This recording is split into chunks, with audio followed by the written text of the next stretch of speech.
大家好，我係陽光仔。今次嚟到晉皇居，受到業主委託喺風雨季嚟臨之前做好全屋鋁窗維修同防漏工程。師傅到達單位第一件事就係喺施工位置鋪上帆布，保持地方清潔，然後就會逐一拆窗褥，搬到走廊位置同後樓梯更換配件。可以見到原有嘅配件已經開始有氧化嘅情況。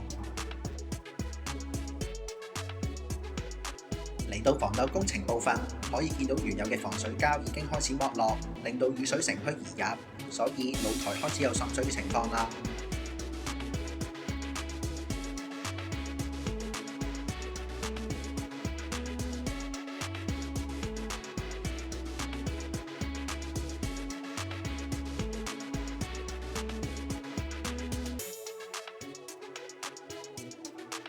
要留意鋁窗框之間嘅夾口位都需要逼上防水膠先至萬無一失㗎。